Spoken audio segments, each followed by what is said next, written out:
So I just recorded the video speaking in tongues, something like that. And the point of that video was to get a few things out of me and communicate it to my brothers and sisters, specifically my younger brothers and sisters. I talked shit about my sister a little bit, my older sister, and I'm working on that. That's something that I need to work on because I've realized that everybody else does it and I don't do it right. I don't do it the correct way. I hear other people talking about other people, and I don't like that. I don't like gossip. My glasses won't stay on the right way. I don't. I really don't. But other people will talk shit, and then when I do it, I cut deeper, I guess. I don't know. I feel like I get chastised a whole lot more for it. And it is something I want to work on because I have hurt relationships that I didn't mean to when I did that. So we all are growing and learning every day. Just because you're a grown up doesn't mean that you stop learning things. And if anything, you are finished with cycle 1, time for cycle 2.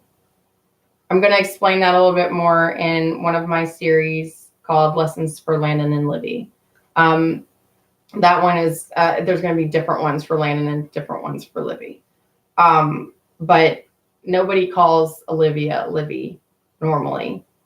That's kind of a thing that happened with the men that were staying with me in 2017. My brothers and sisters, I want to do something that I'm being compelled, not by God to do, but by Ryan. I tried. Nobody was interested. I've had people show up at my house recently and say, "Are you a medium? I heard you were a medium." I was like, "Yeah, I don't do like readings or whatever. I guess that's what you call me." And then I sat there kind of like, "Why are people talking about this?" And he was like, "Oh no, I don't want you to. I was just making sure." "You are." And then he left. I'm presuming he's a medium, and somebody told him about it and he wanted to come and confirm it for himself. So I was sitting there like, I don't know what the fuck just happened. And then, I'm sure someone did that to him. Maybe I guess one day that'll happen to me and I get to confirm it to somebody else. But I'm not going to get into all that in person, but I do speak to Ryan regularly. And he is the one who wants the family reunited for Dad. I don't give a flying fuck. I've had to shut off my emotions towards the rest of my family. Dad, I've grown feelings back for him, and they grow. They do not just, I literally kill it. It's a survival mechanism. It's something that that humans specifically do, which other animals don't. Loki, actually dogs might. That's interesting. They say dogs are a man's best friend. I guess that makes sense. Anyway, sorry, I'm realizing some other things while I'm saying this. So let me get back to the point. Guys, I didn't go to the wedding because of a lot of reasons, but the main being that I wanted Landon and Olivia to be able to go. And when I told you all to embrace Keith and, accept him as a brother, I meant it. You did it. Awesome. Good for you. You didn't have to divorce me. And that's another thing. I'm not filing for a divorce. Have y'all noticed that? How it still hasn't happened? It's been almost 2 years now. I'm not going to file for a divorce. First of all, it's because Keith told me he would kill me, and I believe him. Secondly, it's because I don't want to. It's like expensive and it's a lot of work. And I love him. And what better way to get that point across than to refuse to file? Does that mean I'm going to stop living? No.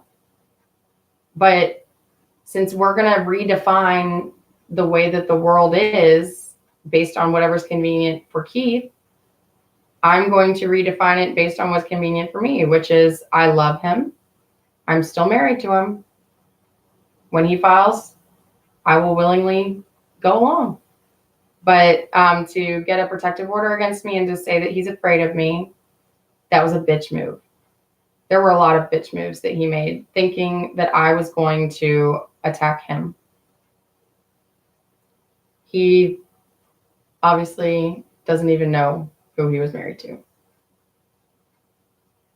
Because I can tell you for a fact that my other exes don't feel that way towards me. In fact, the 3 people who communicated with me first after I announced about my failed suicide were ex-boyfriends. And I remember Jesse Paul, what he said is, even after all these years and not talking to you, I would be devastated if you died. And I'm not saying I'm in love with you still. I don't even know how to say what I'm trying to say. But Robin, please don't ever do something that stupid again. Heard. Grant cried in front of me, and he was a friend. And it's funny because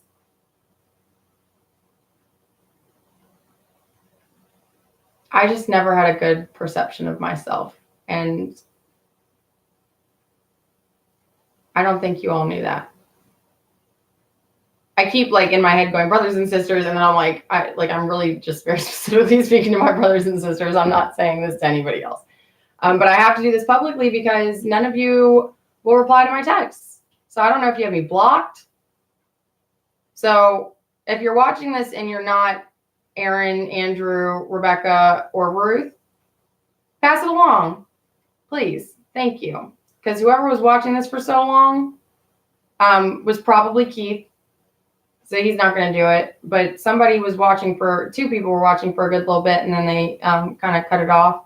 Probably because they didn't have time, but they'll probably come back and watch it. Or they didn't care anymore because it wasn't drama, which means it wasn't one of them. But anyway, I have 30 subscribers. I really don't think that I'm that interesting that 30 random strangers are following me.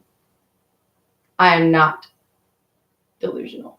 I was trying to think. I was going to say conceited. I am definitely conceited. I am full of myself. I tell you what, I have no other choice but to be. Get it? Because, like, see, it's not funny when I don't have anybody laughing in the room. And that's another thing. I'm not sad and lonely. Sorry, Keith. I can get. Oh, sorry. I'm not addressing Keith. I'm never sending this to him. I'm just addressing the general Keith. He threw me in jail, guys. That man is spite defined right there in the flesh. Spite. Glad you know him. Now that you know him, you know what he looks like. Don't let him inside of you. Dad, that was going back to your like little reference to Beelzebub. See, I've already named my demons. They are self-doubt. What else did I name them? I already told you, Dad. You don't need to listen. But you hear how my voice changed with that too, guys? That's not like multiple personality disorder. Dakota accused me of having that. I was like, oh, I didn't know that you got a medical license. I can say that shit because I'm a fucking booby doctor. Sorry, I keep looking. See, I hate these videos, guys. I hate them. I hate them so much. I hate being seen on TV. I really, really hate the fact that some people in this community see me on these videos and then they come over to say hi. First of all, this is not real TV. I'm not really famous. You guys have started to confuse that. Secondly, you did kind of make me Lynchburg famous in this, and I didn't really ask to be Lynchburg famous, so stop. Also, if you are one of the people who breaks onto my property and takes down my no trespassing sign, it says please on it, guys. I made it as polite as possible because I know who you all are. Stop. Go get a life. Go fuck your husband. Then you wouldn't have to worry about me fucking him. Sorry, brothers and sisters. I had a It's a long story. You all would actually think it's really funny. I apparently drive women around here crazy. I'm like, hey guys, all you got to do is like grow some self-confidence and like, I mean, y'all got the self-care part down and nobody else has to smell me. Y'all know I'm smelly, right? Patrick Swayze was smelly too. I met a lady who danced with him on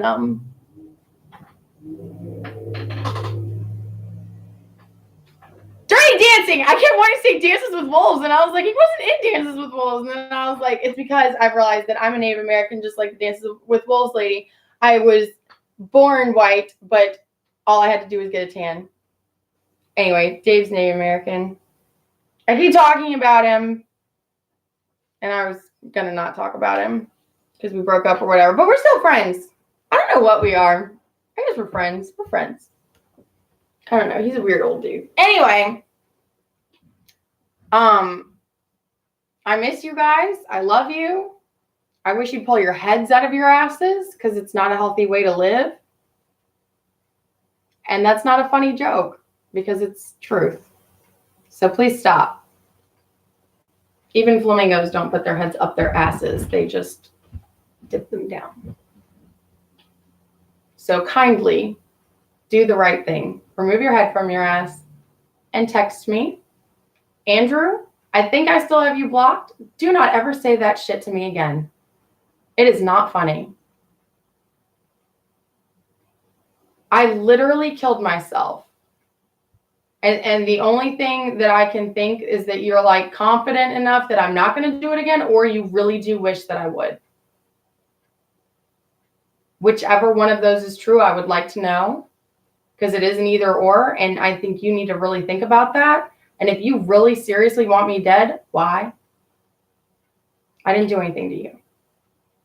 If you're that confident that I'm going to be okay, you need to learn about suicide survival.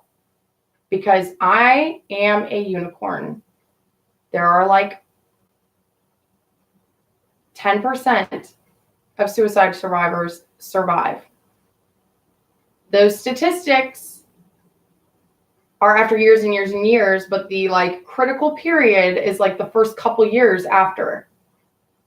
So you guys don't know this, but when you say shit like that, or like Ruth, when you taunt me about the fact that you had my children removed from me, you did push me into suicidal in that moment, but I snapped right the fuck back out of it.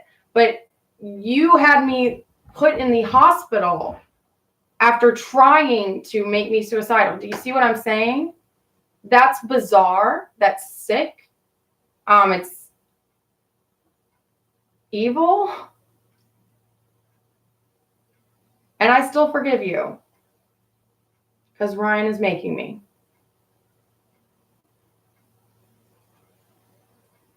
That's really it.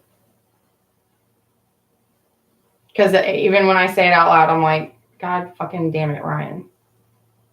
That's how much he talks to me. He's in the bathroom. Going to the bathroom too sometimes. It's really weird. I don't like it. So, call me. Love you.